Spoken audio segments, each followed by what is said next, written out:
A Navy SEAL inherited his grandmother's lake house and chose to disappear from the world. But his loyal German shepherd refused to let him run. The east wind shifted, the lake began to lie, and a blizzard erased every path home.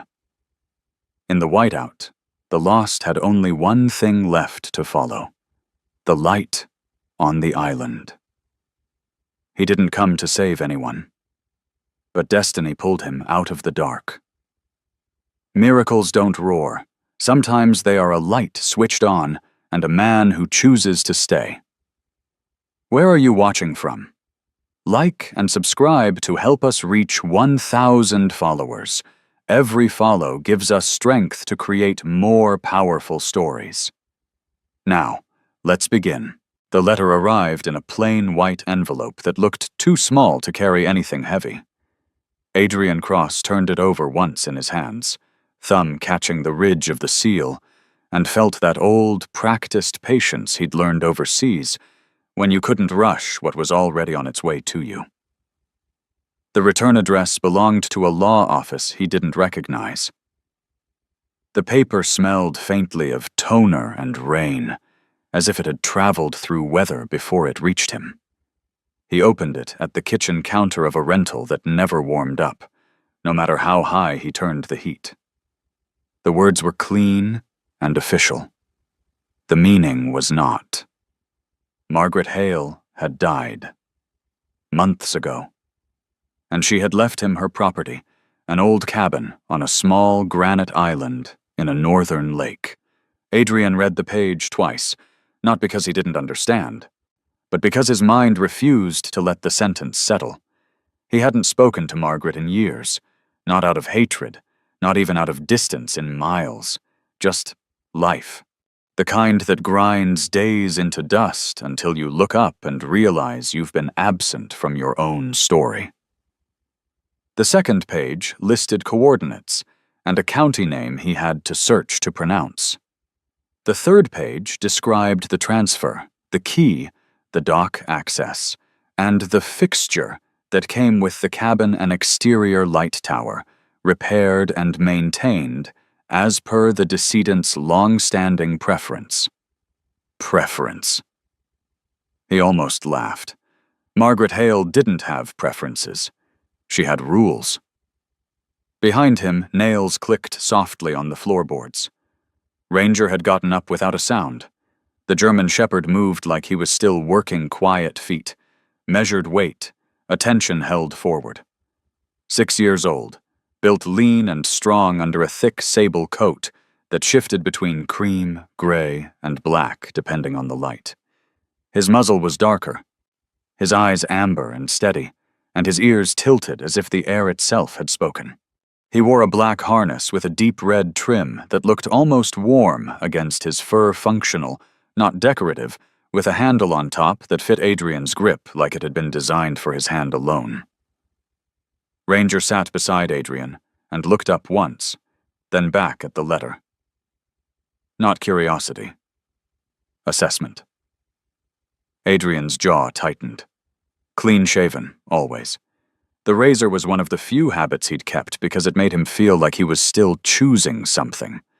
His square jaw and sharp cheekbones made his expression look harsher than it felt. His skin was fair but weathered, the kind of pale that had been scoured by northern wind until it carried a permanent tan of cold. His hair dark brown, military short but slightly longer than regulation sat neat, even when he didn't try. Discipline had a way of staying behind like a scent. His eyes, at gray-blue and unblinking, stayed on the page, a cabin on an island, not a fresh start, not a second chance. Not the kind of place people moved to when they were feeling hopeful. It was the kind of place someone went when they were tired of being seen. He folded the letter and slid it back into the envelope. For a moment he stood very still, listening to the hush of the apartment. The fridge hummed. A car passed outside. Somewhere, someone laughed high and brief-like, a door opening and shutting. Adrian looked down at Ranger. "We're going north," he said, Ranger's tail moved once. Not excitement. Confirmation. 2 weeks later, the world changed color. The farther north they drove, the more the air seemed rinsed cleaner, sharper, full of pine and water. The sky widened. The roads narrowed. Small towns appeared like afterthoughts, wrapped in bright summer light that made everything look honest, even the things that weren't. Adrian drove with both hands on the wheel, shoulders relaxed but ready, as if the road might try something. His old tactical shirt, olive gray, washed so many times it had softened into the shape of him clung lightly at the chest and loosened at the elbows where the fabric had worn thin. At the cuffs and shoulders, faint fraying marked where years had dragged against stone and strap and weather. Beneath it, his thermal layer was a darker red muted, but still somehow alive. His combat pants, brown earth and moss green, had scuffed knees and pockets that sagged slightly from habit. Work boots, old military issue, creased at the toes and scratched along the sides, pressed the pedals with quiet control. A plain, battered military watch sat on his wrist, its face simple, its purpose clear. Everything about him said, built for function, not for comfort. Ranger lay in the back seat, head up, watching the passing trees. Sometimes he lifted his nose to the air at a scent Adrian couldn't catch. Wildflower, fox, campfire smoke from some unseen place. Adrian didn't stop much. He ate when he had to, slept in short stretches. His body still ran on a clock that didn't belong to civilian life. On the third day, the asphalt ended near a lake that looked like it had been poured from glass. It was summer, but there was something winter-born in that water clarity with an edge. Sunlight cut through the surface so cleanly Adrian could see pale stones at the bottom, even from the dock. A pair of kayaks slid across the lake like brushstrokes. Their paddles dipped and rose without hurry, leaving ripples that widened and disappeared as if the lake refused to hold on to any disturbance for long. And there, out where the water deepened, was the island. A small granite rise, dark and solid, crowned with a cabin that seemed too steady to be real.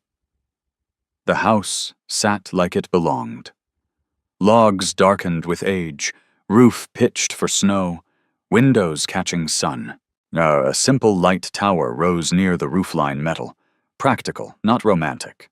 The cabin looked less like a retreat and more like a promise someone had built with their hands and refused to abandon. Adrian stood at the end of the dock and felt his chest tighten in a way he didn't name. This was what Margaret had meant when she spoke of it. He remembered her from childhood summers, Margaret Hale, tall and wiry, hair the color of iron filings pulled back into a severe bun. Skin weathered from wind, hands always smelling faintly of pine sap and metal. Her eyes had been the same shade of steady as lake water under cloud. She rarely smiled, but when she did it was quick, like a match struck in the dark. Margaret didn't coddle.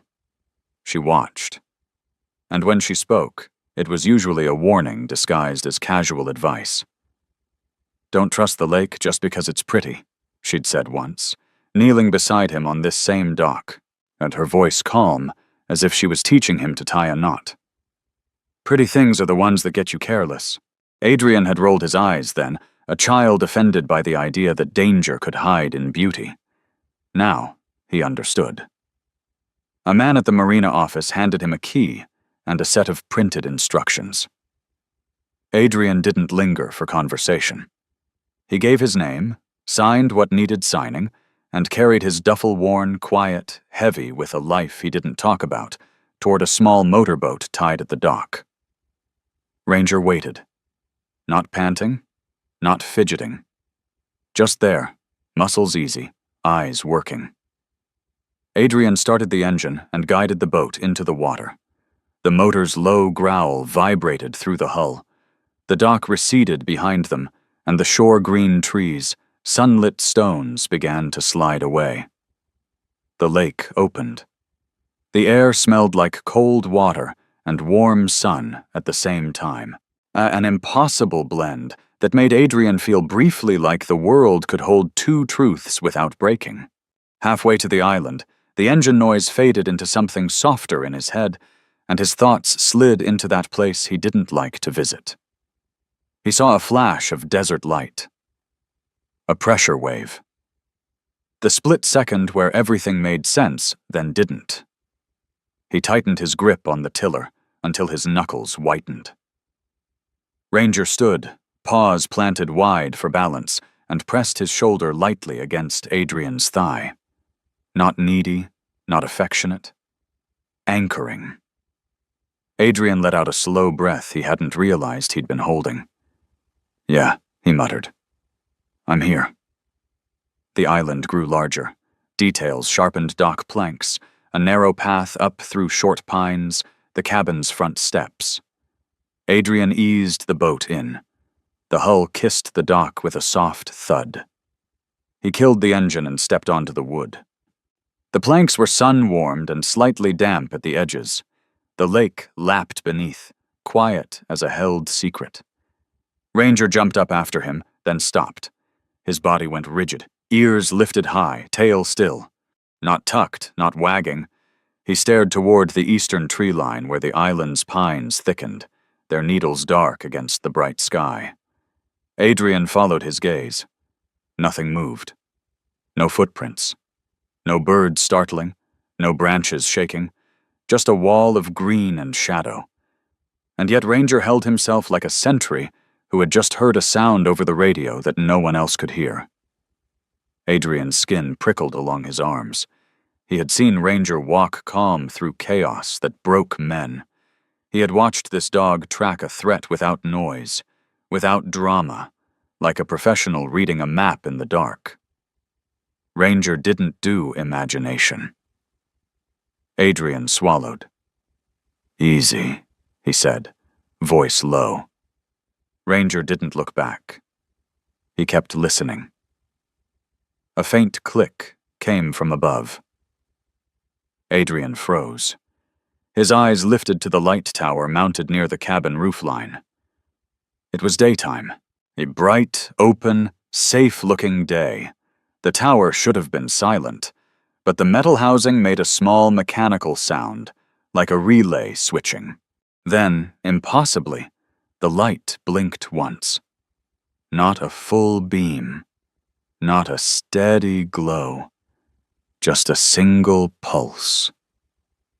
Brief, deliberate like the cabin had recognized his arrival.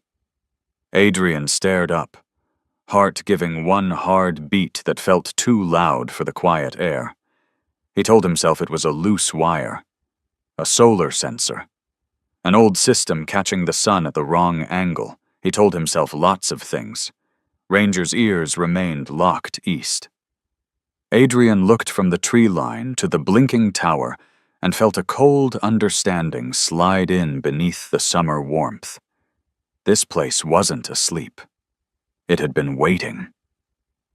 He climbed the path with Ranger beside him, duffel slung over one shoulder. The trail was edged with stone deliberate markers, half buried in moss and wild grass. Someone had placed them with a pattern in mind. Someone who didn't trust the woods to be kind when weather turned. The cabin door was unlocked. Margaret, even in death, refused the theater of secrets. Inside, the air was cool but clean. Not the stale chill of abandonment. The scent of dry wood and faint smoke lived in the walls. Firewood was stacked neatly by the hearth, sorted by size, the way a person stacks supplies when they expect to need them. A folded blanket rested on the couch, and dust lay so thin it looked like the house had been used yesterday. Adrian set his duffel down and stood still, listening. The cabin creaked once as the structure settled. Sunlight poured through the windows in wide rectangles, illuminating floorboards worn smooth by footsteps. He walked room to room with careful attention, not because he expected danger, but because habit demanded a clear map before he relaxed. A kitchen. Simple. Practical. A table with 2 chairs, as if Margaret had never needed more than one guest at a time. A narrow hallway with hooks for coats, a small loft above, or reachable by a ladder that looked sturdy enough to trust. Everything was in order. And that was the part that unsettled him most. If the cabin had been ruined, he would have known what to do. Repair, replace, rebuild. Ruin had a language he understood. But this felt like being welcomed by someone who wasn't there. Ranger padded across the floor, nails tapping softly. He sniffed the corners, checked the seams beneath the door, then returned to stand between Adrian and the eastern windows. His posture was rigid, but controlled. Guarding not the cabin from Adrian, but Adrian from whatever lay beyond it. Adrian moved to the front window and looked out. The lake glittered. A kayak passed far off, a bright dot on a blue mirror. The world looked peaceful enough to forgive. He should have felt relief. Instead, he felt observed not in a threatening way, but in a deliberate one. Like the island was taking inventory. Adrian's throat tightened. What he thought of the city he'd left behind, the people he hadn't answered, the apologies he hadn't made because he didn't know how to make them without sounding like excuses. He had come north to stop being a problem in anyone else's life, to disappear without the cruelty of saying goodbye. But the cabin's clean rooms and waiting firewood said a different thing entirely. Someone had built this place to hold. Adrian turned his head slightly. Ranger's amber eyes met his for a brief moment, steady, unblinking, almost patient. Then the dog looked back toward the trees, ears high, listening for whatever truth moved under the pretty surface of summer. Adrian exhaled slowly. Outside, the lake kept shining like nothing could ever go wrong. Inside, a man who didn't believe in second chances felt the first quiet pressure of one. And on the island, Ranger kept watch toward the east, silent, certain-like he already knew the shape of the winter that would someday come. Morning arrived in a way Adrian didn't trust. It came too clean sun spilling across the lake, like someone had wiped the world down and decided to start over. The water looked impossibly transparent from the cabin window, a sheet of blue that let stone and shadow show through, as if the lake had nothing to hide. Adrian stood at the kitchen sink with a mug of coffee he barely tasted. He watched a kayak cut through the middle distance. The paddle dipped with unhurried rhythm, and each stroke left a soft V in the surface that vanished almost instantly, like the lake refused to hold on to anything. He had spent most of the night half awake, not because of fear, but because his body still believed rest was something you earned only after you'd checked every door twice. Ranger had not slept much either. The German shepherd lay on the floor near the eastern windows, his thick sable coat catching warm light at the edges, cream and gray and black layered like storm clouds that had learned to behave. His amber eyes tracked small changes, a bird landing in a pine, a distant motorboat, the subtle shift of wind through needles. Every now and then, his ears angled in a way that made Adrian pause, as if Ranger was reading messages written into the air. Adrian took a slow breath and tried to let the cabin's order feel like shelter instead of pressure. He moved through the house with a checklist in his head, the same kind of quiet inventory he used to run in unfamiliar buildings. Pantry contents, first aid, tools, exit routes, anything that could break, anything that could burn. The cabin offered him almost nothing to fix, which somehow made him itch. It was clean, stocked, waiting, as if Margaret Hale had stepped out only minutes ago and might return at any moment with a stern look and a wordless expectation. Adrian climbed the short ladder to the loft. Up there, the air was warmer and smelled faintly of cedar. A line of jars sat on a shelf, nails, screws, twine sorted by size and rusted in honest places. A folded tarp. A length of rope coiled with careful attention. Margaret's handwriting appeared on labels in blocky, practical strokes. Near the back wall, he found a small metal box tucked beneath a blanket. It wasn't hidden exactly. It was placed. Inside was a radio older model, heavy as a brick, the kind that could survive a fall and still work out of spite. Beneath it sat a thin notebook bound in dark leather, edges worn smooth by use. Adrian's throat tightened. He carried it downstairs like it might bite. At the kitchen table, he opened the notebook. Margaret's writing was precise, unsentimental, and strangely alive. No poems, no confessions, just observations with the weight of someone who didn't write unless it mattered. Wind direction over the lake. Sudden fog banks that rolled in without warning. Places where ice thinned first in winter. Routes marked by stones because compasses had a habit of acting foolish near the eastern ridge. A note, underlined once, read, "Sound lies when the wind comes from the east." Adrian stared at the sentence longer than he meant to. His mind offered him the memory he tried not to keep. A night overseas when the noise had shifted wrong, when the first blast had come from a direction that should have been safe. He'd trusted what he heard. He'd moved the wrong way. And someone else had paid for that fraction of a second. He closed his eyes and pressed 2 fingers to the bridge of his nose. Ranger rose and came to him without being called. The dog's head nudged Adrian's knee, gentle pressure, as if Ranger could feel the way his thoughts had turned sharp and wanted to pull him back to the present. Adrian exhaled slowly. "I'm fine," he murmured. Ranger's tail thumped once, not convinced. Outside, the lake glittered like a promise. Inside, Adrian felt the old discomfort of being needed by something that didn't care whether he felt ready. He forced himself into motion. He checked the generator shed at the back of the cabin, found fuel stored properly, the way someone kept it when they expected storms. He tested the breaker panel and traced wires with his eyes. Everything looked solid. Overbuilt, even. Margaret had built for winter. He returned to the porch and scanned the island's perimeter. The island wasn't large granite rising low from the lake, ringed with short pines and scrub that clung stubbornly to rock. A narrow footpath threaded around the cabin, marked here and there with stones set like punctuation. Someone had designed this place with intention. Adrian followed the path clockwise, Ranger beside him like a shadow that decided to be loyal. At the eastern edge, the air changed. It wasn't dramatic. Nothing howled. Nothing snapped.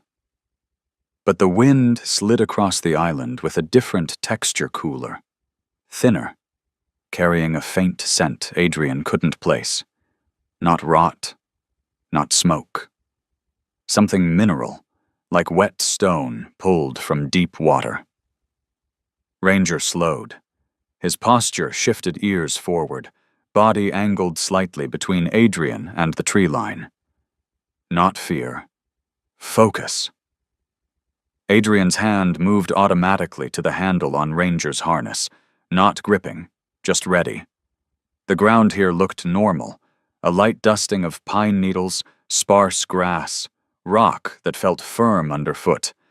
And yet Ranger stopped. He planted his paws and refused to take another step. Adrian frowned. He picked up a fallen branch and used it to test the ground ahead, tapping lightly where the path seemed to continue. The branch struck something hollow-sounding and sank an inch into a crust that didn't belong. Adrian's chest tightened. He prodded again, harder this time. The surface gave snowmelt, pooled over a thin shelf of rock, hiding a narrow crevice that dropped straight down into black water at the edge. One careless step, and he would have gone through. Ranger sat down calmly, as if to say, "We're done here."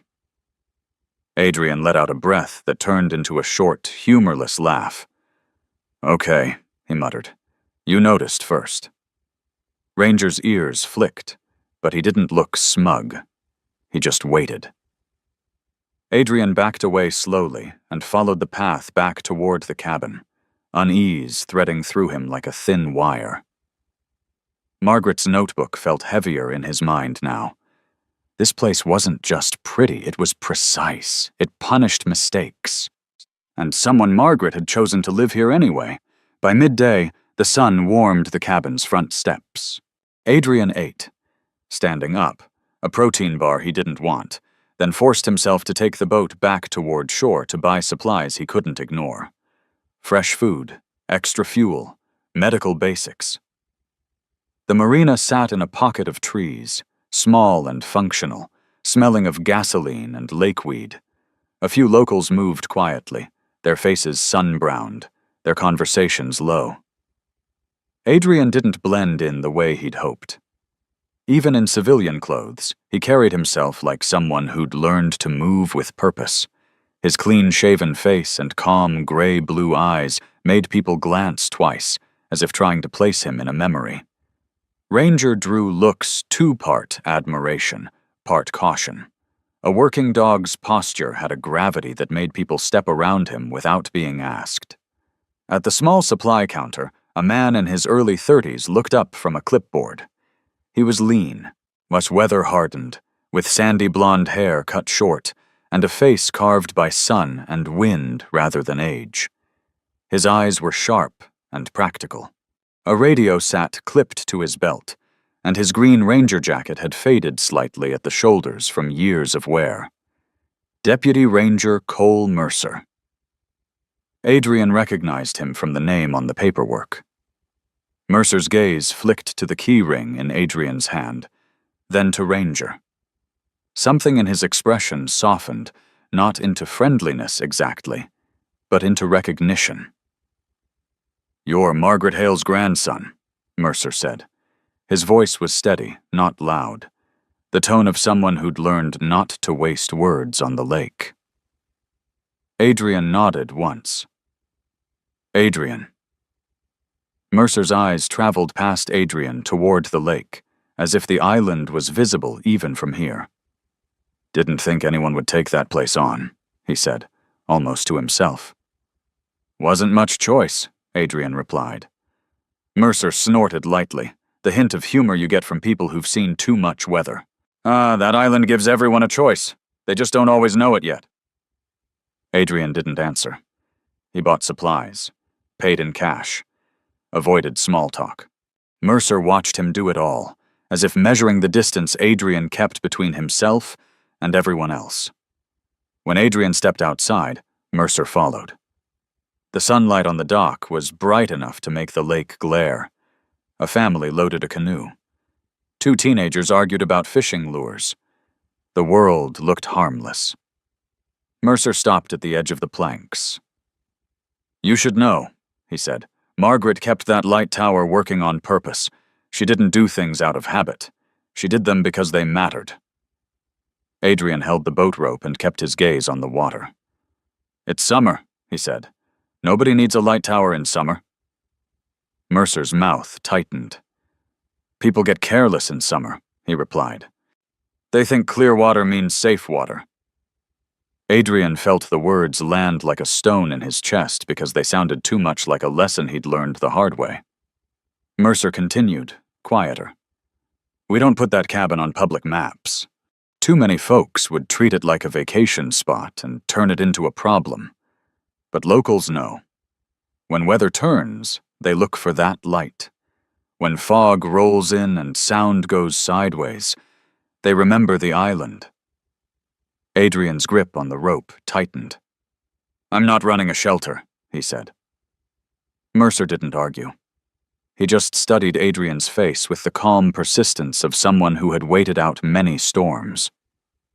"Nobody asked you to," he said. Not officially. He glanced down at Ranger.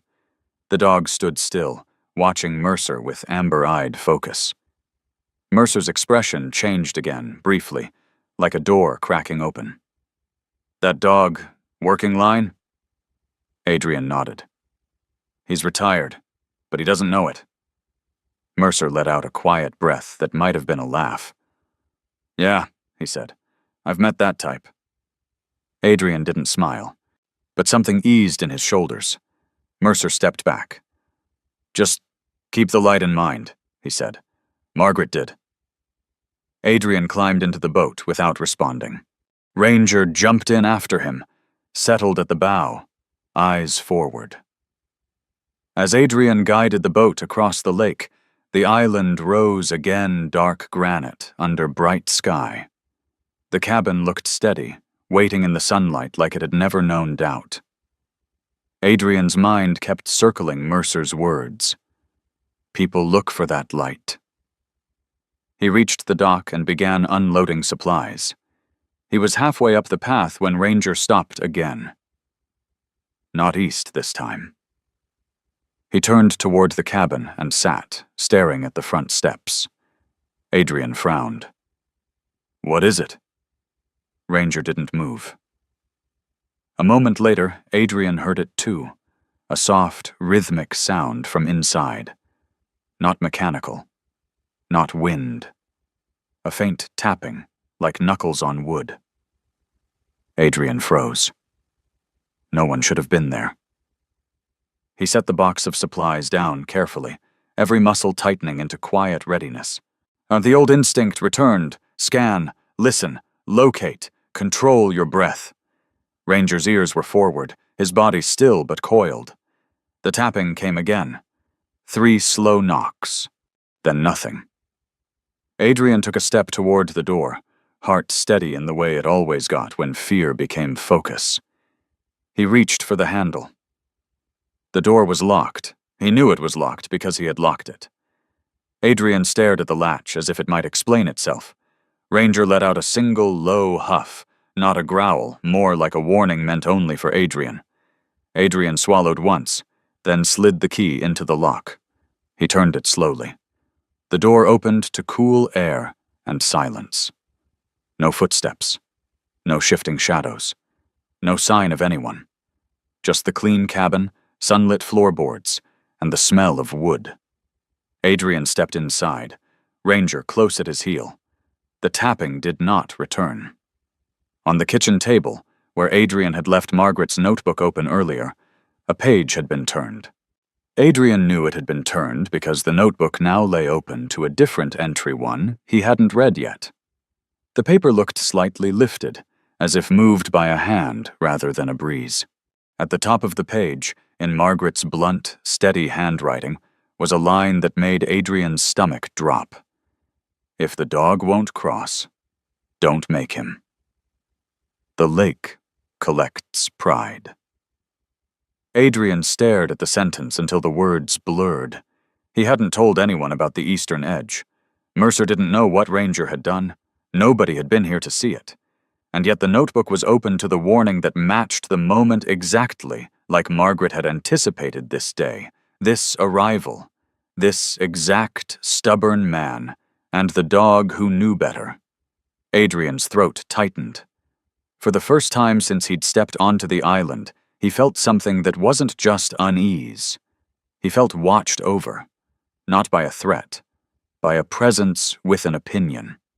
Adrian set the supplies down and walked through the cabin again, checking every room, every corner, and every place someone could hide. Nothing. He checked the loft. Nothing. He checked the windows and the back door. All secure. He returned to the kitchen and stared at the notebook. Okay, he said softly, to no one in particular. Ranger stood beside him, eyes on the doorway, as if the cabin itself had ears. Adrian looked at the dog's harness, at the worn handle that had saved him more than once, and the faint red trim that looked like a heartbeat against black. He thought of Mercer's words, of Margaret's rules, of the way the island punished mistakes. He thought of his own habit of leaving before anyone could ask him to stay. Adrian reached out and closed the notebook carefully, not as an act of denial, but as if he were acknowledging it was real. Then he walked to the breaker panel and checked the light tower circuit again, making sure it was stable. He didn't switch it on. Not yet. But he didn't disconnect it either. Evening slid in slowly, and the lake turned darker blue, then steel, reflecting the lowering sun. A canoe passed in the distance, silhouettes soft against the water, laughter faint but present. Ranger resumed his position near the eastern windows as the wind shifted slightly. Adrian cooked a simple meal, ate at the table, and found himself listening, not for danger, but for meaning. He sat with his hands flat on the wood and felt the island's quiet settle around him like a decision waiting to be made. He had inherited a cabin. He had not yet decided what else he'd inherited. Outside, the water stayed calm. Inside, something older than comfort held the space like a held breath. Adrian stood at the window and watched the last light fade. Ranger's ears angled east. Adrian didn't argue with the dog. He just stayed. The storm did not announce itself with thunder. It arrived as a shift. Adrian noticed it first in the way the air thickened around noon, the bright blue of the lake dulling into a harder shade, as if someone had drawn a thin veil across the sky. The sunlight remained, but it felt strained, too sharp, too metallic. Ranger felt it before Adrian named it. The German Shepherd had been resting on the porch, forelegs stretched forward, chin resting between them. His sable coat shimmered in the light cream underbelly, gray-black saddle along his back, darker streaks at the shoulders like brush marks from a careful painter. When the wind shifted, his head rose instantly. Not alert in alarm, alert in recognition. Adrian stood near the railing, arms folded, watching a small motorboat drift farther from shore than it should have. And a couple sat inside at late 60s, perhaps early 70s. The man handled the tiller with stiff determination. The woman sat beside him, a sun hat tied loosely beneath her chin. Their movements were slow, but deliberate. They were dressed for summer. The lake was not. A ripple cut across the surface at an odd angle. Adrian narrowed his eyes. Margaret's notebook had not described storms as dramatic events. It described them as adjustments, pressure moving, currents changing, wind rethinking its direction. The motorboat's engine sputtered. Adrian felt something in his chest tighten. "Ranger," he said quietly. The dog was already standing. The engine coughed once more, then died. The wind came next. Not fierce, but insistent. It pushed sideways across the lake in a way that seemed gentle until you watched the boat begin to turn where it shouldn't. Adrian did not hesitate. He moved without rush but without doubt. Rope from the dock. Was life ring from the post. The small motorboat untied in 3 practiced motions. Ranger jumped in before being told, paws landing steady despite the rocking hull. Adrian clipped a secondary line to the harness handle, not to restrain him, but to ensure contact if things went wrong. He guided the boat toward the drifting couple. Up close, they looked more fragile than from shore. The man had the posture of someone who'd once been broad-shouldered and capable. His hair was white and neatly combed, his face lined deeply around the mouth from decades of tight smiles and stubborn decisions. His jaw trembled slightly, not from fear, but from cold creeping into joints that no longer adapted quickly. The woman beside him was thin, her skin pale with the translucence of age. Wisps of silver hair had slipped from beneath her hat. Her hands gripped the side of the boat, knuckles sharp, eyes wide in a way that betrayed her calm. "We're fine," the man called out, though the engine behind him was clearly not. Thus Adrian cut his own motor and drifted close enough to toss the rope. "You're not fine," he replied, voice level. "Let's get you tied off." The wind caught the smaller boat and swung it unexpectedly. Ranger braced himself, weight low, eyes tracking movement like a calculation. Adrian stepped carefully onto the drifting boat once it was secured, testing balance before committing weight. The old reflex returned control center of gravity. Keep your line clear. Protect the vulnerable first. He reached for the woman's arm. Her skin felt cold through the thin fabric of her blouse. "How long have you been out?" he asked. "Just a little while," she said, but her lips had begun to pale. The man frowned at Adrian. "Engine's been reliable for 30 years, he muttered. "Never did this before." Adrian nodded once. "Machines age," he said. "Water doesn't forgive that." The words weren't meant to sting, but the man's jaw tightened anyway. Ranger moved forward carefully, placing himself between the couple and the shifting side of the boat. His amber eyes met the woman's. He leaned lightly against her leg, not pushing, not crowding, just enough to steady. Her breath hitched. "Oh," she whispered. "He's warm."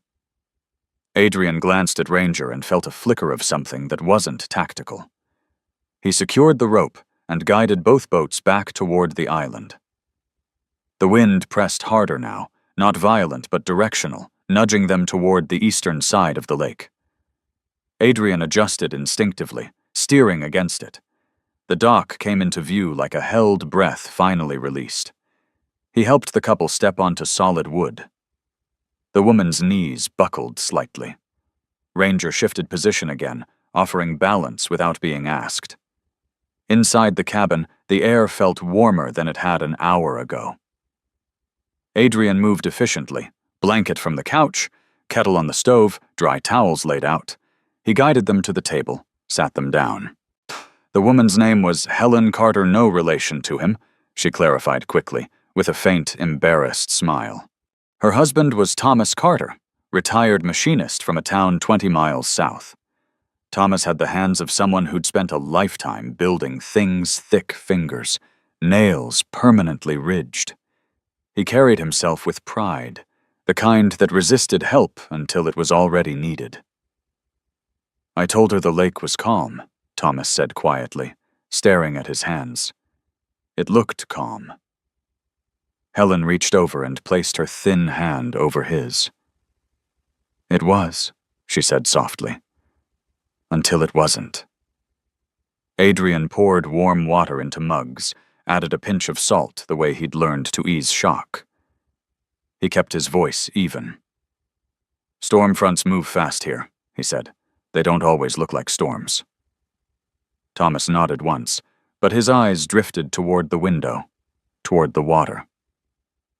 "Margaret used to keep that light on," Helen said suddenly, glancing up at Adrian. "Even in summer. When we'd see it sometimes and laugh. Thought she was dramatic." Adrian didn't answer immediately. "Was she?" he asked. Helen's expression changed, softened, then tightened. "No," she said. She was careful. As if in response to the word, Ranger stood abruptly. He moved away from the couple and positioned himself near the eastern wall, head tilted slightly upward, ears sharp and still. The kettle had stopped whistling. The cabin was quiet. Too quiet. Adrian felt it again, that subtle shift, not loud enough to name, but heavy enough to feel.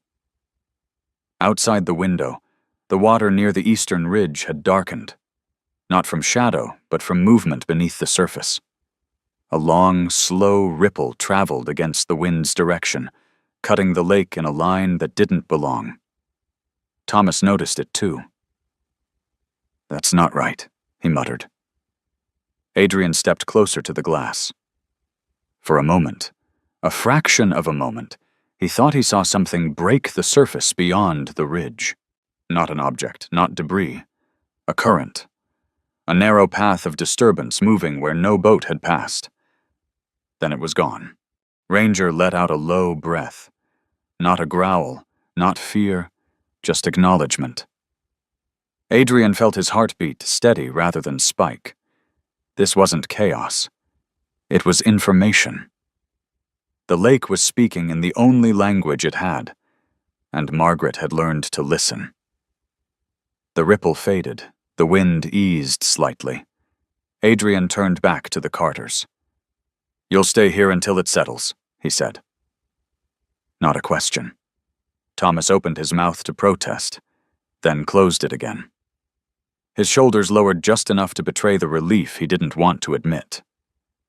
Helen studied Adrian more carefully now. "You've done this before," she said. Adrian met her gaze.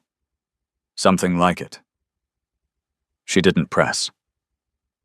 They sat at the table while the storm passed in degrees. The wind tested the cabin's walls. The roof creaked once, but held. Ranger resumed his position near the couple, lying down close enough that Helen could rest her hand lightly in his fur. Thomas eventually allowed himself to ask, "You planning to live here?" Adrian considered the question. "I inherited it," he said. "That's not what I asked," Thomas replied, with the stubborn directness of a man who had spent decades correcting machinery until it behaved. Adrian looked at the wood grain of the table. "I haven't decided," he admitted. Thomas nodded slowly, as if the answer confirmed something he'd suspected. "Places like this," he said quietly, "they don't ask you to decide. They wait until you do." The storm loosened its grip over the next hour. Sunlight filtered back in, softer now, almost apologetic. The lake smoothed itself, pretending it had never shifted at all. Adrian walked the couple back to their boat once the engine restarted under his supervision. Thomas gripped his hand longer than necessary. "You saved us trouble," he said. Adrian shook his head once. "You steered wrong. That's all." Helen smiled faintly. "We steered where it was pretty," she said. Adrian watched them head back toward shore, their boat moving slower, more deliberate this time. Ranger stood beside him, ears relaxed now. The island felt different, not lighter, more aware. Adrian returned to the cabin and closed the door behind him. He stood in the center of the room and listened, not for danger, but for alignment. The generator hummed faintly in the back shed. The kettle cooled on the stove. The lake lapped gently at granite. He walked to the breaker panel and rested his hand on the switch connected to the light tower. He didn't flip it, not yet. But he imagined what it would look like at dusk, a steady beam against gathering fog. Not as a signal of fear, as a refusal to let others guess in the dark. Ranger stepped up beside him and leaned lightly against his leg. Adrian looked down at the dog's face, the steady amber gaze, the quiet intelligence that never rushed judgment. "You noticed before I did," Adrian said softly. Ranger's tail moved once. Adrian felt something shift inside him. Not obligation, not guilt. Responsibility. Not forced. Chosen. Outside, the lake settled into calm. Inside, Adrian understood that instinct alone wasn't enough. You had to act on it. He turned away from the breaker panel and instead walked to the porch. Evening stretched gold across the water. He stood there with Ranger at his side, watching the last light slide along the ridge. The island didn't feel empty anymore. It felt like a question waiting for an answer. Adrian didn't speak. He didn't need to. He stayed. Autumn did not arrive all at once. It thinned the air first. The mornings sharpened. The lake's blue deepened into something darker, more reflective. The kayaks disappeared one by one until the water lay undisturbed for hours at a time, as if it had withdrawn from being admired. Adrian noticed it in the silence. Summer had carried laughter across the surface. Now the only sounds were wind through pine needles and the low hush of water against granite. The island seemed to stand taller without the distraction of color. He spent his days working without calling it preparation. He reinforced the shutters, checked the seals around the windows, inspected the generator again, cleaned the intake, replaced a worn filter. He marked a rough line from the dock toward the mainland shore with reflective stakes. In setting them deep into the rock at intervals Margaret's notebook suggested were safest once ice formed. He did not call it responsibility. He called it maintenance. Ranger moved with him like a second pair of instincts. The German shepherd's coat thickened as the temperature dropped, his underfur growing denser, sable colors deepening in the cold light. His amber eyes seemed brighter against the gray sky, and his patrols around the island grew more deliberate. At dusk, he no longer lay near the porch steps. He positioned himself at the eastern side of the cabin. Muscles relaxed, but ready, ears angled toward the ridge. Adrian pretended not to notice the pattern. One afternoon, the sound of a motor approached from shore. Steady, purposeful. Deputy Ranger Cole Mercer stepped onto the dock without hesitation. In colder weather, Mercer looked different. The Green Ranger jacket he wore now had a heavier lining, the fabric darkened by damp wind. A knit cap pulled low over sandy blonde hair emphasized the angular structure of his face. His jaw carried faint stubble today, not neglect, just the mark of long hours. His eyes were sharp as ever, but there was fatigue there too, the kind earned by men who spend their days watching for mistakes others don't know they're making. "You've been busy," Mercer said, scanning the reflective stakes. Adrian wiped his hands on a rag. Didn't like the look of the shoreline. Mercer walked along the edge, boot heels firm on granite. "Forecast's shifting," he said. "First real front comes through next week. Might freeze early." Adrian nodded once. Mercer paused near the eastern ridge and glanced at Ranger. The dog stood upright, gaze fixed on the tree line, body angled slightly toward the lake. "He always do that?" Mercer asked quietly. "Lately," Adrian replied. Mercer studied the horizon. "Margaret used to say the east side lies first." Adrian didn't answer. Mercer shifted his weight, boots grinding lightly against stone. "Look," he said, voice lowering, "when the snow hits, we'll have folks who think the lake's a highway. Happens every year. Ice looks solid. Then it isn't." Adrian kept his eyes on the cabin roofline. "I'm not running a rescue post," he said, though his voice lacked conviction. Mercer didn't argue. Instead, he reached into his jacket pocket and handed Adrian a laminated sheet local weather emergency frequencies, marked in pen. "Not asking you to," Mercer said. "Just don't shut yourself off." He turned to leave, then stopped. "And don't trust how quiet it gets before the first big storm. That quiet's not peace." The boat engine started, faded, and the island returned to its own breathing. The wind shifted 3 days later. It didn't howl, it slid. A thin current of air moved from the east across the lake, cutting the surface into faint lines that only someone watching too closely would notice. Ranger noticed. He rose from his place near the hearth and stood facing the door, an ears high, tail still. Adrian felt it too, not in his skin, but in his bones. A subtle pressure, like the moment before a decision becomes irreversible. He stepped onto the porch. The lake looked ordinary. Gray water under gray sky. But the air carried a hollow quality, as if sound had traveled too far and come back wrong. He clapped once, experimentally.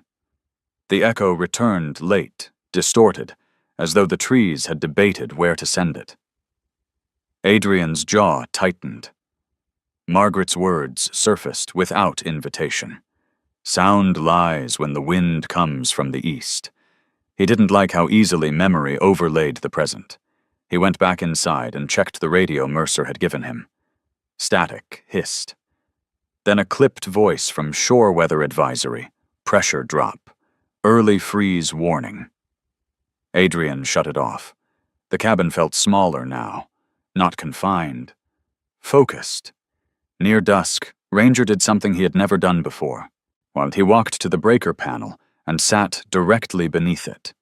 Not facing the door, not facing the east. Facing the switch that controlled the light tower. He didn't whine, didn't bark, didn't paw. He simply sat there, eyes lifted toward Adrian, steady and expectant. Adrian stared back. The dog's gaze held no urgency, only certainty.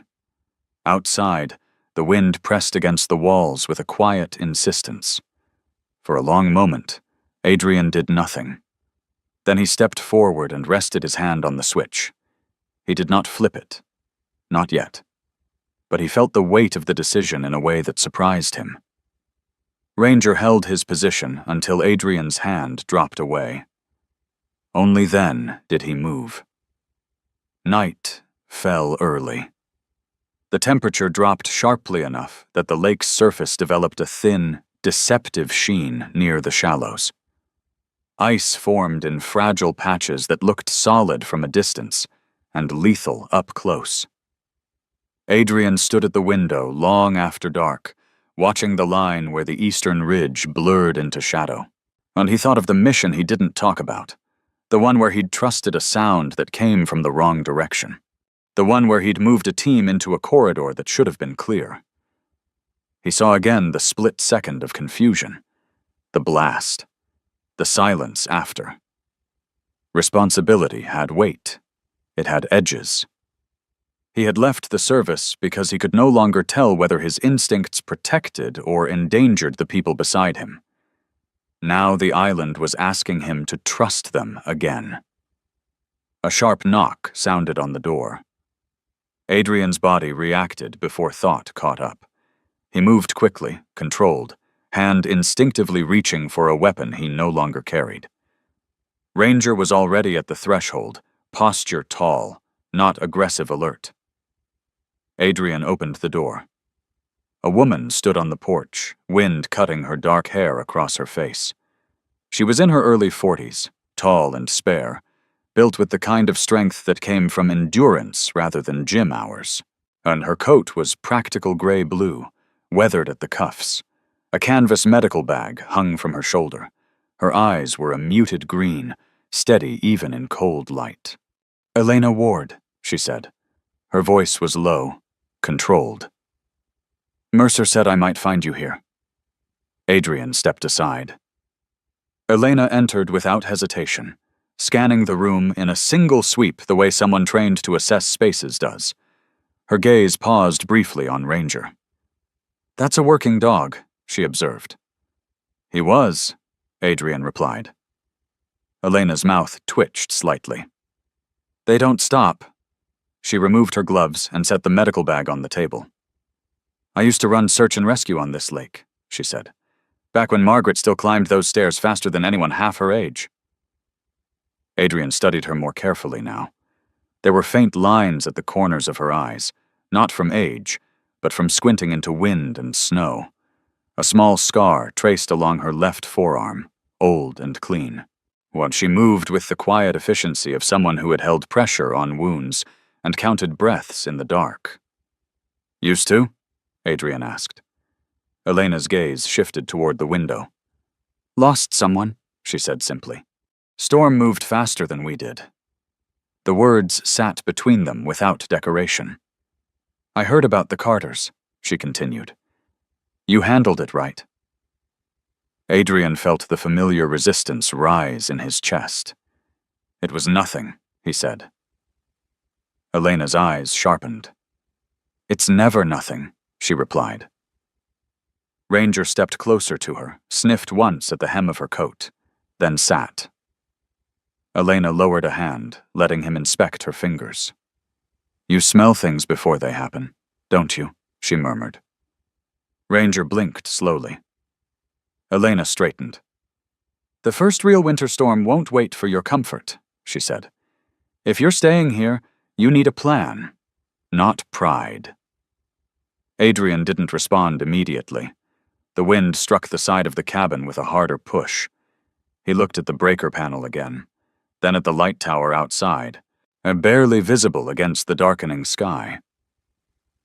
"I haven't decided," he said quietly. Elena nodded once. "You don't have to decide tonight," she said, "but winter will decide for you." She left before full dark, moving back toward shore with deliberate steps. Adrian closed the door behind her. Inside, the cabin held warmth against the pressing cold. Ranger resumed his post by the eastern wall. Adrian stood in the center of the room, feeling the shift inside him. Not fear, not obligation. Recognition. The island had not asked him to be heroic. It had asked him to be present. He walked to the breaker panel once more. His hand hovered over the switch. He imagined snow swallowing the shoreline. Ice stretching unbroken from island to mainland. A traveler misjudging distance in whiteout conditions. He imagined the moment when someone lifted their head and searched for a point of reference. Adrian flipped the switch. Outside, the light tower came alive. Not dramatic, not blinding, just a steady, an unwavering beam cutting across the dark. Ranger's ears relaxed. Adrian stepped onto the porch and looked at the light spilling over frozen water. It wasn't about being ready. It was about being there. The wind continued from the east. The lake answered with quiet movement beneath forming ice. Inside the cabin, warmth held. And for the first time since arriving, Adrian did not feel like he was waiting to leave. He felt like he had chosen to stay. The storm did not build itself politely. It arrived ahead of forecast, erasing distance first. Adrian knew something was wrong before the first hard gust struck the cabin. The air felt compressed dense in the lungs, metallic on the tongue. The lake, already locked in early ice along its shallows, had gone from reflective steel to something opaque and waiting. By mid-afternoon, the horizon had dissolved. Snow did not fall in soft flakes. It drove sideways in fine, relentless sheets that flattened depth and swallowed reference points. The mainland shore disappeared. The sky and ground merged into a single, disorienting field of white. Inside the cabin, the light tower burned steady. Adrian stood near the eastern window, shoulders squared, watching visibility collapse to nothing. Ranger did not pace. He stood still, head slightly lowered, and ears angled forward as if listening to something deeper than wind. His thick winter coat had reached full density now, sable fur layered and heavy, protecting muscle and bone beneath. His amber eyes held focus without fear. Adrian checked the generator one last time. Fuel secure. Intake clear. Backup batteries charged. He moved through the cabin in deliberate rhythm, reinforcing shutters, securing loose items, laying out blankets and medical supplies near the hearth.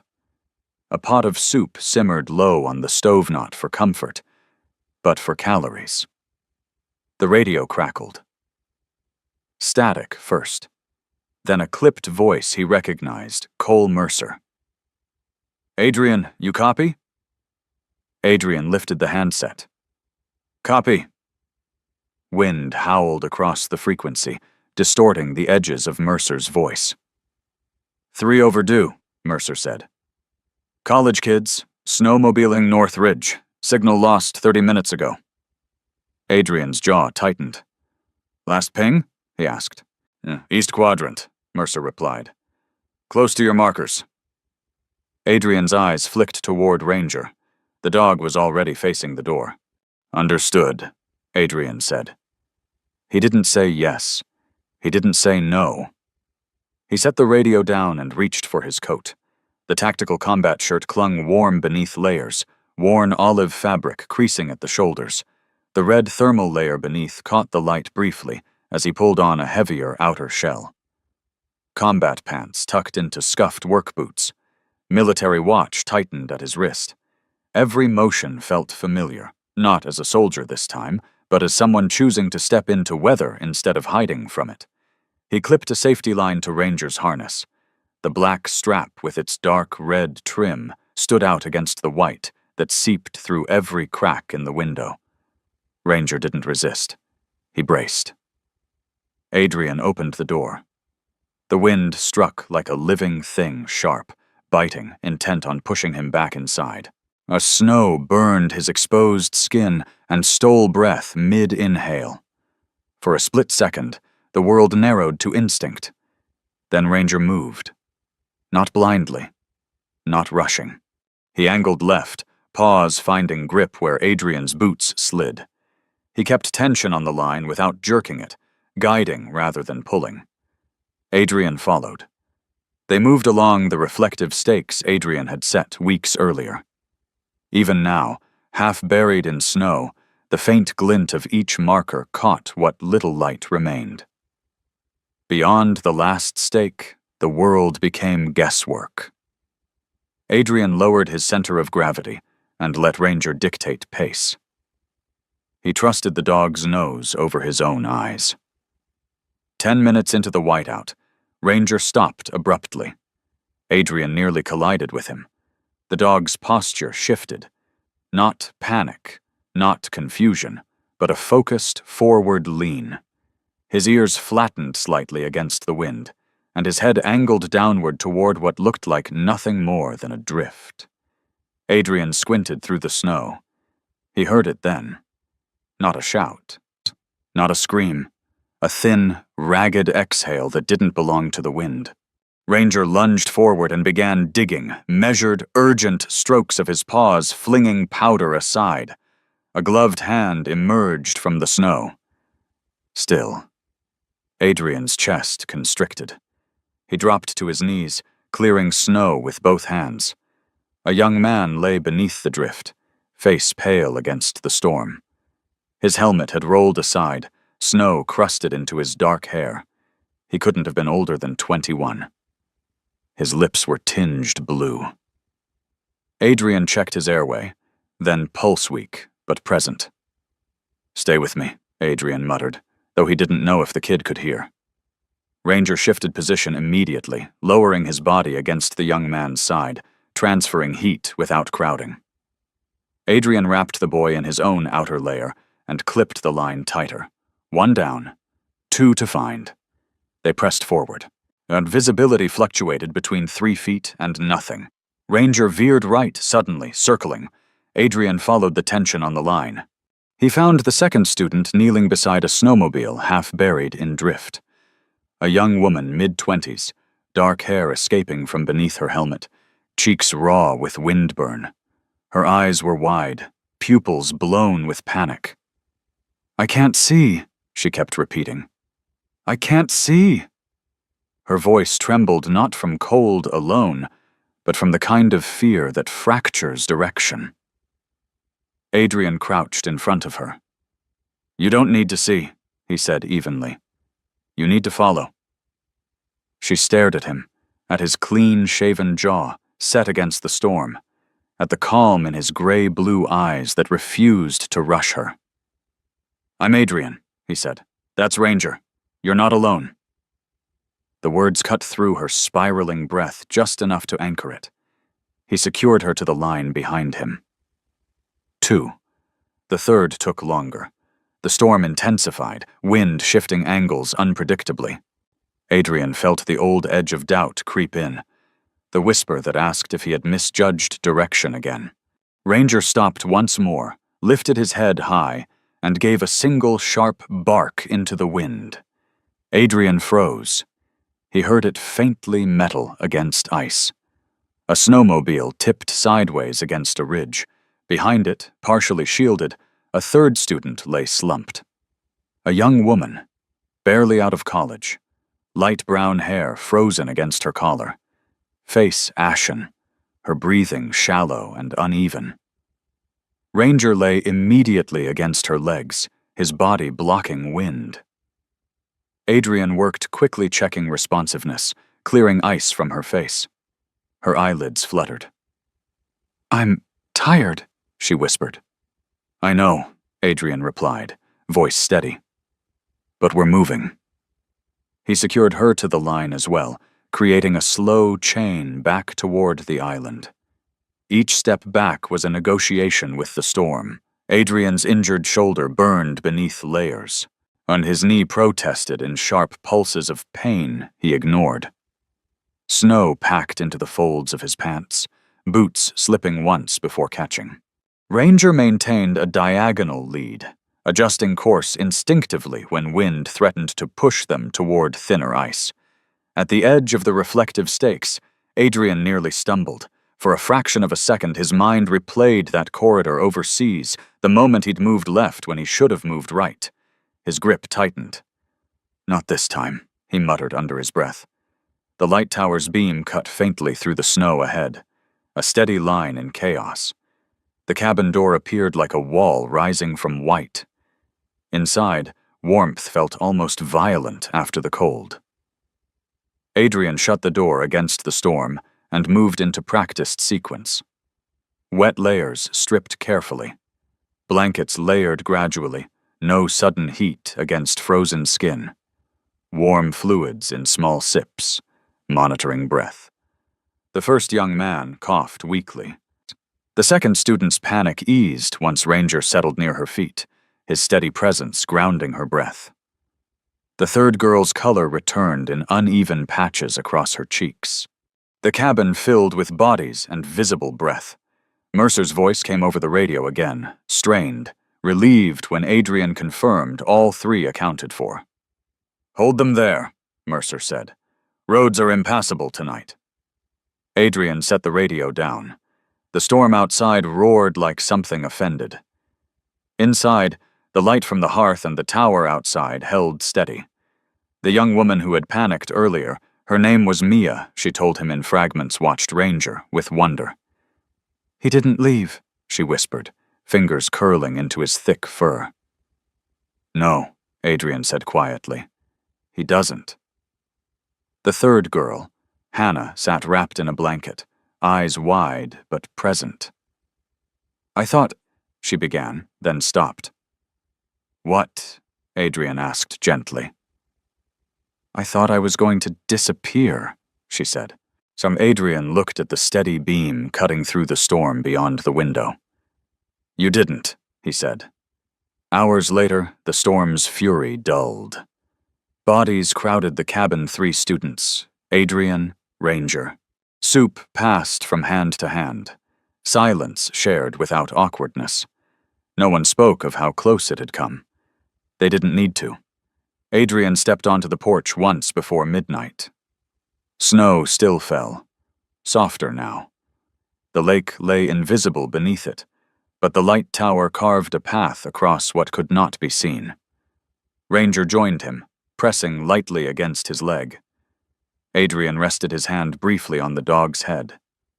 He understood something now that he hadn't before. It wasn't about being fearless. It wasn't even about being capable.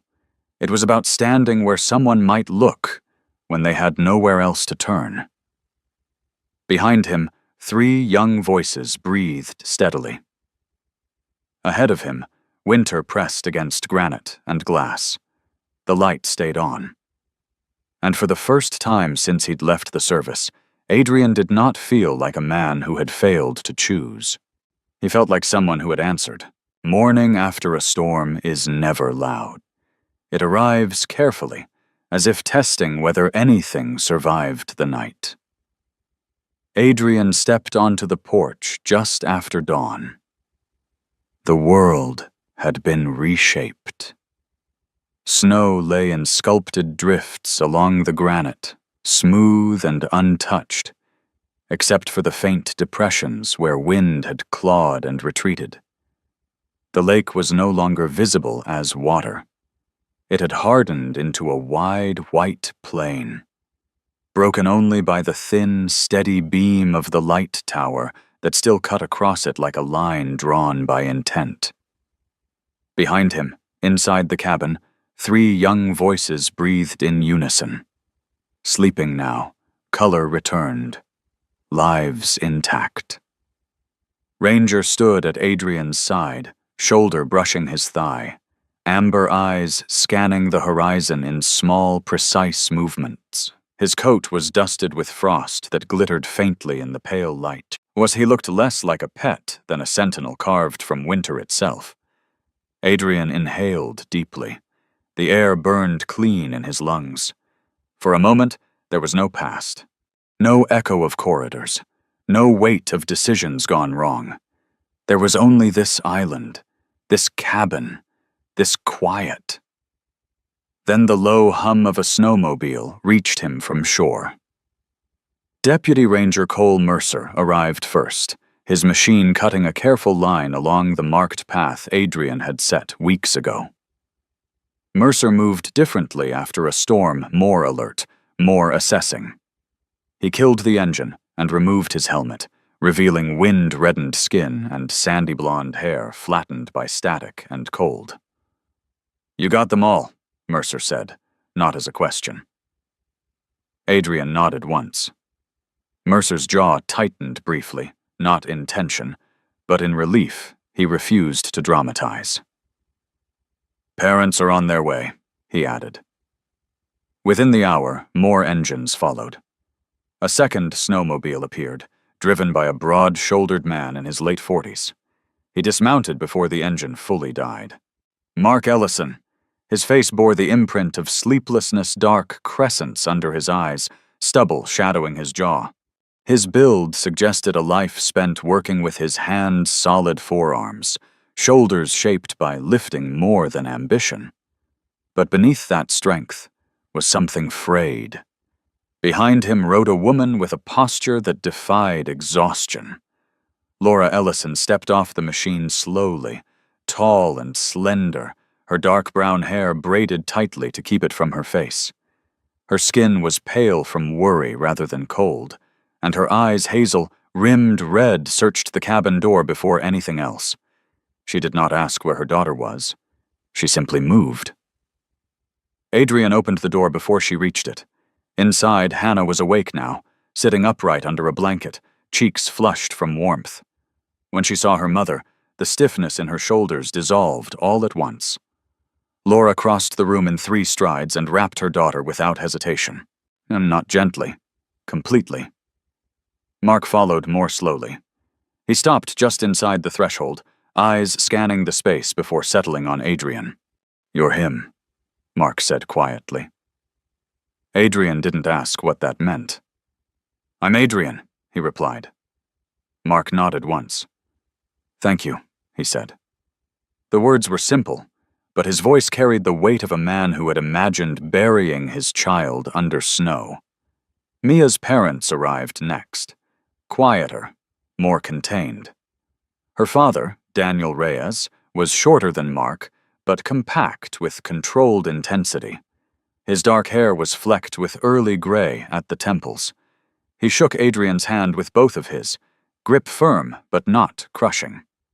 Her mother, Isabel Reyes, stood back for a moment before stepping forward. She had the posture of someone who had spent years organizing chaos into order, shoulders straight, movements efficient. When she finally hugged her daughter, she did so with trembling restraint. And the third young man, Evan, was claimed by a pair of older parents who held him as if he might still vanish. The cabin filled with voices, gratitude, and the awkward choreography of relief. Adrian stood slightly apart. He was not uncomfortable. He simply did not know where to place himself in moments that belonged to families. Ranger, however, moved freely. He approached each student in turn, nudging hands, leaning lightly against legs, accepting touch without demanding it. When Hannah buried her fingers in his thick fur once more, Ranger closed his eyes briefly, content, but vigilant. Mercer stepped closer to Adrian. "They'll talk," Mercer said under his breath. "Small towns don't forget nights like this." Adrian exhaled slowly. "That's not what I'm after." Mercer studied him. "Doesn't matter what you're after," he replied. "It's what the island is." By afternoon, the snowmobiles had departed. The lake lay vast and silent once more. Adrian began cleaning the cabin, restoring order to blankets and supplies. He moved methodically, as if erasing evidence of crisis. Ranger followed, occasionally pausing near the eastern wall. It was during this quiet that a new engine approached. Slower, less urgent. Elena Ward arrived without haste. She removed her helmet and shook loose a strand of dark hair that had escaped her cap. Her face was weather-marked but steady, the faint scar along her forearm visible when she adjusted her gloves. "You kept them warm," she said, after scanning the interior. Adrian nodded. Elena moved through the room, checking leftover supplies with professional eyes. "You didn't overheat them," she noted approvingly. "Most people panic and do that." Adrian shrugged. "Panic doesn't help." Elena glanced at him sharply. "No," she said. "It doesn't." She walked to the window and looked out at the light tower. "It held," she observed. Adrian followed her gaze. The beam remained steady, even in daylight. "It will need maintenance every week in winter," Elena said. "Snow load can shift alignment." "I'll check it," Adrian replied. Elena studied him for a long moment. "You didn't plan to stay," she said. It wasn't accusation. It was fact. Adrian's jaw flexed once. "I didn't plan much." Elena nodded slowly. "Sometimes that's how it works," she said. "You don't choose a role. You grow into it because no one else is standing there." As Elena spoke, Ranger suddenly stiffened. Not toward the east. Toward Adrian. The dog stepped directly in front of him, blocking his path to the door, eyes fixed upward with an intensity that startled even Elena. Adrian froze. Ranger's gaze was not warning. It was searching. For a split second, Adrian saw something he hadn't allowed himself to acknowledge, the reflection of himself in the dog's eyes. Not as a soldier, not as a man who had left something behind, but as someone who had just been looked for. The weight of that recognition landed harder than the storm had. Elena watched the exchange quietly. "He knows," she said. Adrian didn't ask what. What the weeks that followed did not bring dramatic events. They brought consistency. A trucker misjudged a logging road and arrived on foot one evening, cheeks cracked by cold and hands trembling. Adrian offered soup, spare gloves, directions at dawn. 2 college hikers appeared one morning, underprepared and embarrassed. He marked their map with careful strokes and explained how the eastern ridge distorted sound. Ranger greeted each arrival the same way, calm, grounded, steady. People began to speak of the island differently, not as Margaret's place, as the light. Mercer returned with 2 handheld radios and a spare battery pack. "Off the books," he said, placing them on the table. "But useful." Elena brought medical supplies and a weather gauge she mounted near the porch. None of them made speeches about it. They simply acted. Adrian found himself establishing quiet routines. Check generator, clear snow from markers. Test radio at noon. Inspect the tower alignment at dusk. He never called it a mission. He called it habit. One evening, as the sky deepened to cobalt and the light tower glowed against it, Adrian stood on the porch with Ranger beside him. The lake was frozen solid now, a vast white sheet under the early stars. From a distance, a lone figure crossed the ice toward shore, too far to need help, but close enough to see the light. The man paused briefly and lifted a hand in acknowledgement before continuing. Adrian felt something settle inside his chest. Not pride, not redemption, alignment.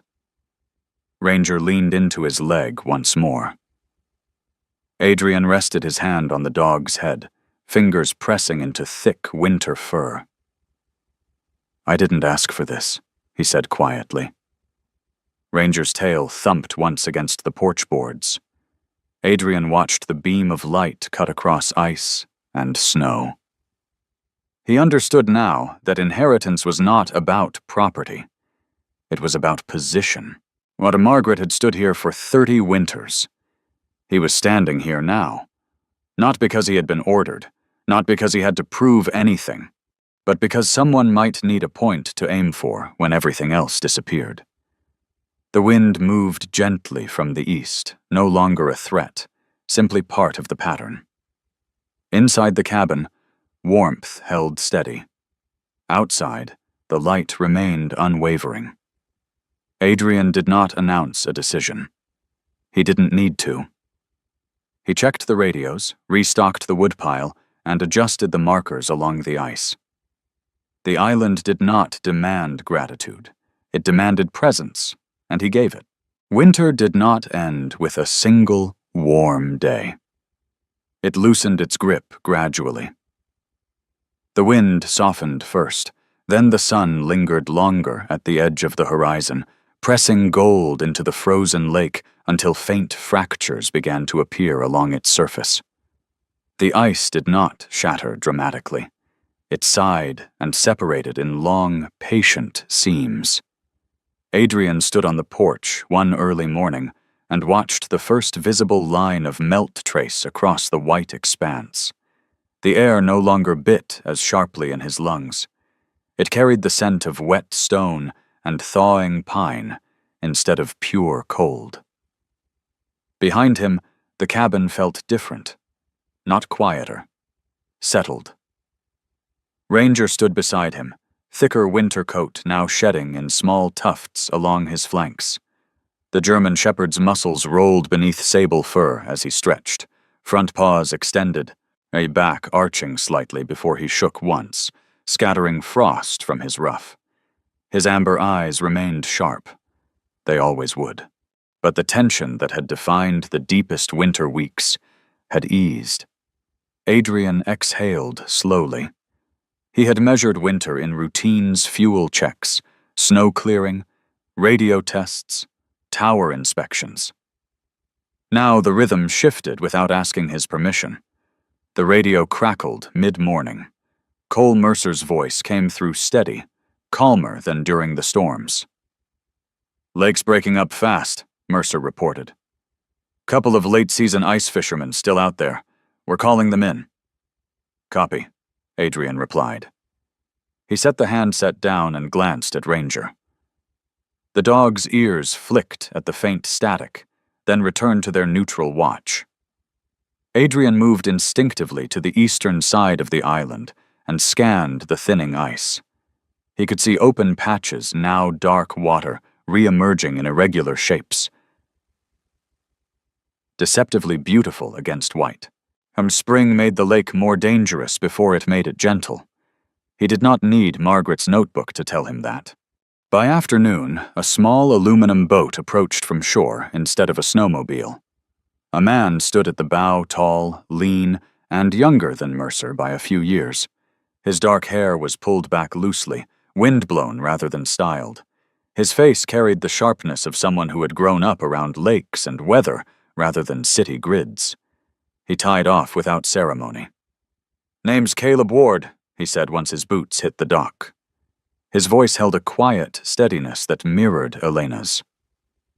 "Elena's brother." Adrian nodded. Caleb's eyes traveled the light tower first, then the reflective stakes along the shoreline. "You kept it aligned through the storms," Caleb observed. Adrian shrugged. "It mattered." Caleb studied him with curiosity rather than challenge. He had Elena's calm, but his features were rougher slight scar at his brow, on the jaw that carried faint stubble from days spent outdoors. His posture suggested someone comfortable with both solitude and responsibility. "She said you wouldn't brag about it," Caleb added. Adrian gave a faint huff that might have been a laugh.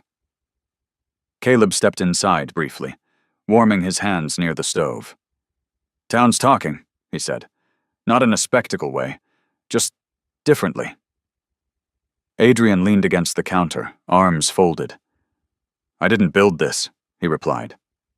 "No," Caleb said, "but you didn't walk away from it either." The statement hung in the air.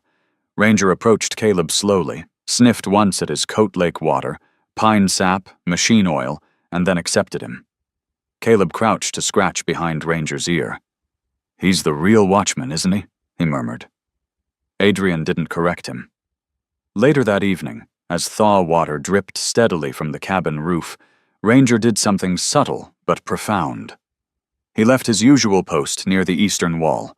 Instead, he walked to the center of the room and lay down directly beneath the light that hung over the table. Not facing the door, not facing the ridge, facing Adrian. His amber eyes held not vigilance, but peace. Adrian paused mid-step. For months, Ranger had guarded the perimeter. Now he guarded him.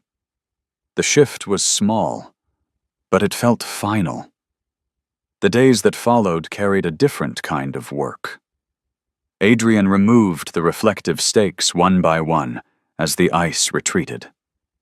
He inspected the tower's wiring after heavy melt, tightening connections, cleaning away debris that winter had forced into small crevices. Mercer visited less frequently now, emergencies decreasing with the thaw, but each visit held a familiarity that hadn't existed before. One afternoon, as sunlight reflected sharply off broken ice, Mercer stepped onto the porch without removing his gloves. "Council's talking about formalizing the island as an emergency reference point," he said. Adrian stiffened slightly. "That's not why I'm here," he replied. Mercer leaned against the railing. "Relax," he said. "No paperwork yet. Just recognition." Adrian stared out at the lake. Recognition had never been what he'd sought. In fact, he had spent years stepping away from it. He remembered Sarah then. Not vividly, memory had softened her edges, but clearly enough. She had been tall and slender, with light brown hair that slipped loose from whatever knot she'd tied it into by the end of each day. Her skin had burned easily in summer, and she carried quiet patience in the lines around her eyes. She had loved steadily. He had retreated steadily. The night she left, she had not shouted. She had simply grown tired of waiting for him to return from places he refused to describe. Adrian had believed distance protected others from the parts of him that felt fractured. Standing on the porch now, watching the lake reclaim itself, he understood something he hadn't before. Distance also denied them light. Mercer followed his gaze. "You planning to keep it running through summer?"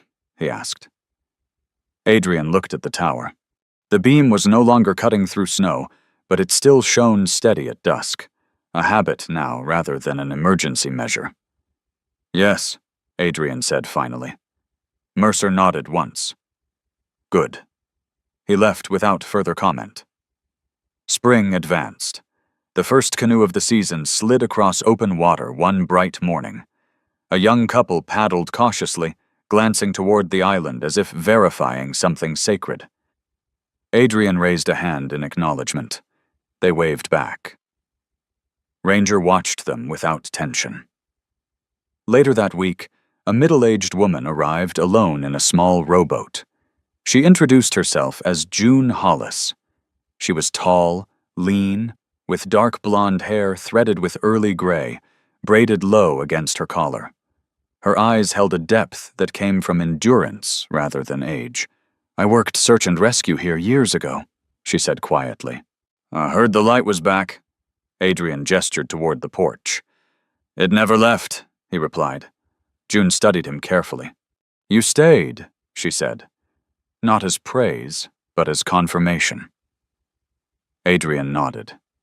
She did not ask why. She did not need to. They sat in companionable silence for several minutes, watching the lake break itself open fully under sun. Ranger lay between them, content. When June departed, she left behind a small weather station sensor and a note with her radio frequency. "Not official," she said. "Just connected." The island felt less isolated with each passing week. Not crowded. Connected. One evening, as the sun sank low and painted the water in long streaks of copper and rose, Adrian stood once more at the edge of the dock. The lake was alive again, boats gliding, birds returning, wind moving gently from the west now instead of the east. Ranger stood beside him, shedding winter's last remnants in small, drifting strands of fur. But Adrian felt no urge to leave. He did not scan the horizon for exits. He did not imagine himself elsewhere. The light tower hummed softly behind him. He had once believed that staying required a justification. Now he understood it required presence. The island did not demand heroics. It demanded consistency. As twilight deepened, Adrian walked back to the breaker panel. He rested his hand on the switch briefly, not in doubt, but in acknowledgement. Then he left it on. Outside, the beam extended across open water, no longer fighting storm or snow, simply existing. Ranger moved to his side and leaned gently into him. Adrian rested his hand on the dog's head, fingers threading through thick fur that had guided him more than once. "Good job," he murmured, not sure whether he meant the dog, himself, or the island. The wind carried the scent of thawed earth and distant pine. Somewhere across the lake, someone would glance up tonight and see that steady line of light. They might never know the name of the man who kept it. They would not need to. The island held. The light stayed. And Adrian no longer felt like a man who had escaped his life. He felt like someone who had finally chosen where to stand. Sometimes miracles do not arrive as thunder or sudden rescue. They arrive as a light that stays on when the storm refuses to leave. In this story, the lake did not become calm because someone prayed for easier weather. The wind still turned east. The ice still broke.